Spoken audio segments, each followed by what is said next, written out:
A few months ago, I made a video where I attempted to make a fancy pants gravel bike for roughly £2,000. And a lot of you put a comment on that video asking what method I used to reverse wrap these bars, which meant there was no unsightly messy finishing tape here on the top. Well, in this video, I'll show you exactly how it's done. I should probably do that up as well at the same time. New stall, well chuffed with it. Traditionally, bar tape is wound on from the bottom up to the top of the bars. The main reason for this is you can then unwind it again should you need to do any maintenance to the brake or gear cables.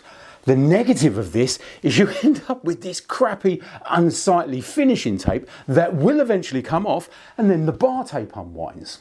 The introduction of hydraulic brakes, wireless shifting and internally routed one-piece handlebars does mean that we are removing the tape a lot less for maintenance purposes, so we can be a bit more creative in how we wrap the bars. For example, the reverse wrap. Now, some say that there is a negative to wrapping your bars this way, but in order to do that, we'll first get the bars wrapped and then we'll look at that. Now, if you do have a more traditional bar and stem setup with exposed hoses and cables, you can still do this, but if you need to maintain those hoses or cables, then you're removing the whole bar tape. So you've been warned. The key to a good bar tape wrap is to think what the end result will look like before you start. Get your bar tape and examine it in detail, both rolls. It's not uncommon for bar tape manufacturers to make their bar tape non-symmetrical. This deader tape, for example, as you can see, has got a logo up just one side. So get both of your rolls and examine them. Some manufacturers go as far as to make a left and a right hand tape. You don't want to get to wrapping the second side of the bars only to then work out that you've done the first one wrong. Now, plain tape like this stuff is easy to fit, but let's face it, it is a bit boring. So the tape I've chosen to use is Supacaz. Now, the good news is it is symmetrical. However, it does have a blue to black fade, so I need to be careful. Now, Supacaz is a nice quality tape. It fits well to the bike and it feels nice in the hand. But at £16 a roll, it is quite expensive. Now, as my bars are black and my frame is blue, I've chosen a tape with a blue to black fade. Now, the obvious thing to do would be to start black at the top and fade down to blue. But if I did it that way round, that crisp, untaped transition between the bar and the tape wouldn't show. So instead, I'm going to do it the other way round, where I'm going to start it at blue at the top and fade it down to black. But if I'm honest, I think I'm going to regret that decision. While you've got your bar tape off the bars, is a great time for you to consider your cockpit setup, basically the position of your levers on the bars, because it's a lot easier to move the levers around when there's no tape in the way. Now, I've done a full video on that and I will link that both up there and down below. Now, because this is a reverse wrap, the only tool you're going to technically need is a pair of scissors, but it's also good to have a helping hand. And the helping hand that I always use are these little G-clamp type things. I use one to clamp the handlebar to the workbench to hold the bars tight in place while I'm wrapping, but the other one I use while I'm wrapping. The problem with the bar tape wrap is once you start wrapping it, you can't stop until you've bunged it or taped it. If you use these, you can just hold the tape mid-wrap and it will hold it there for you so you can evaluate what you're doing.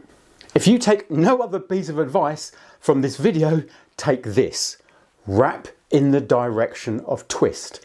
The rider will twist towards the bike when they are on the tops, so you must wrap in the same direction as twist. If you don't, when the rider twists, it will unwrap the tape. But on the drops, the rider will twist away from the bike. So once again, you have got to wrap in the direction of twist, but you've got to change the direction of the wrap from the top to the bottom.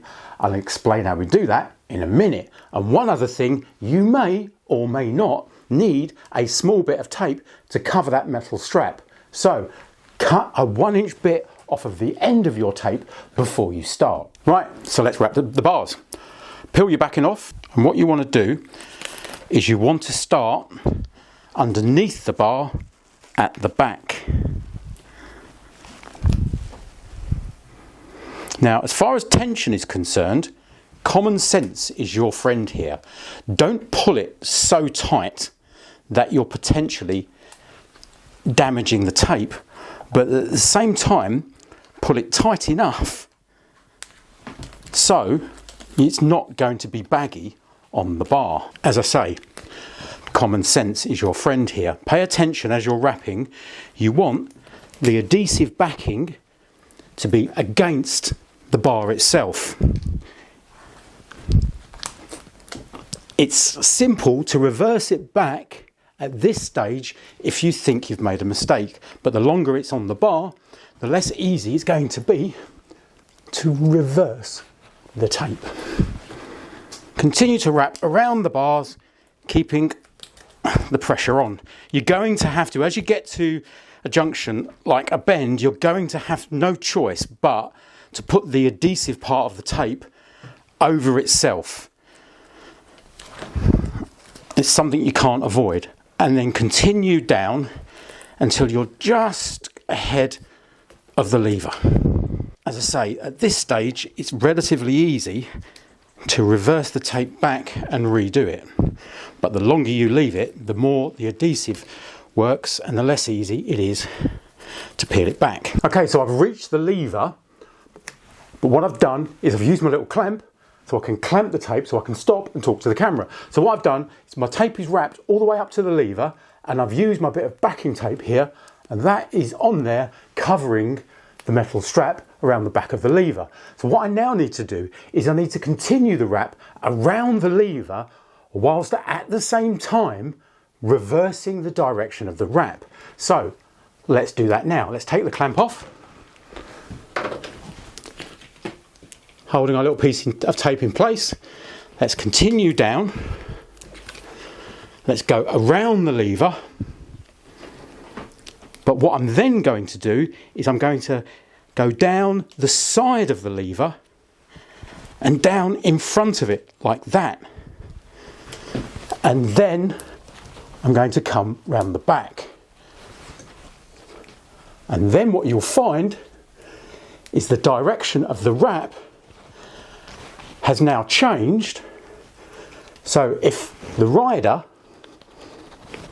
was to twist, it won't undo the tape. Once you've got past the hood, it's a good idea to then just get your hood rubbers and pop them back just to make sure that you're happy and everything's covered. The last thing you want to do is get all the way to the end of the bar only to realise you got this bit wrong and you have to unwind it all. And now you can confidently continue down the bar towards the end, knowing that the tape is now rotating around the bar in a different direction. So I just want to take a moment out to talk to you about these, the cycling shorts that I've been using right through the summer. Now, this isn't one of those scenarios where a brand sponsors my video. It's nothing like that. They just sent me these shorts back in the spring, free of charge, asked me to try them out and tell you guys what I think about them. So I'm honouring that promise.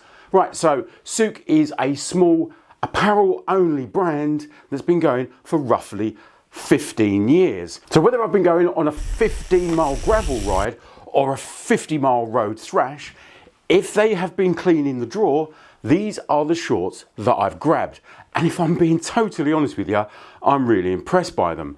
They have kept their shape, they've washed up really well, they're not faded, and the fabric looks as fresh as it did when I took it out the packet back in the spring. Now, I've got some really expensive premium shorts, and to be honest with you, I can't see a difference between those and these. They work for me just as well. Now, the things that I love about these shorts is, first of all, the most important thing, that cargo pocket. That is a genius idea. I know some brands do it, but all cycling brands should put that cargo pocket in the leg of the shorts. It's brilliant, especially if you do what I do, where I'm like carrying cameras, microphones, tripods and all other kinds of paraphernalia. That is a genius idea and I love it. But what's also really impressive about these shorts is they only work out at roughly £49. And so, as I say, as somebody that's got some really expensive premium shorts, that's got me asking a few questions to myself. Now, they also do, winter's around the corner, they also do a lot of winter kit, so they do full bib tights and like fleece lined jerseys and stuff like that. And what they've said to me is they will be sending me a discount code for their stuff. If I get the discount code in time, I'll flash it up there, which will get you another 15% off of their kit. Right, anyway, enough about all of this, back to the bar tape. Okay, so I'm now at the end of the bar, there's the bar look there, and I'm using my trusty clamp again just to hold the tape so I can now stop and talk to the camera. Now, so what we now need to do is we now need to cut the tape, tuck it into the end of the bar and plug it.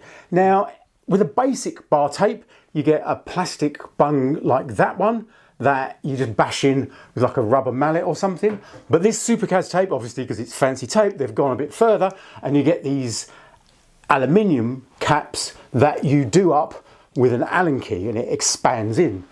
Now, so we now need to cut the tape. Now the way some people do it is they just cut it off straight like that, but that can end up with too much bulk. What you ideally want to do is you want to do a tapered cut on it, so then when it wraps around, there's a lot less bulk. So let's do that tapered cut. So if you think you're roughly a centimetre away, use your finger there, so about there, and then we want a nice, get this tape cam on cut, there we go, we're off.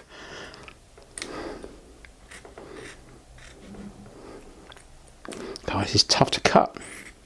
There we go, it's off. Like so.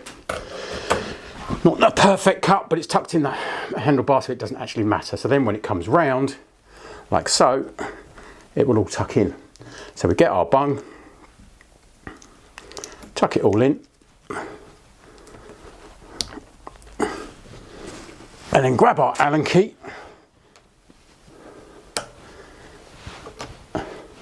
holding it in tight,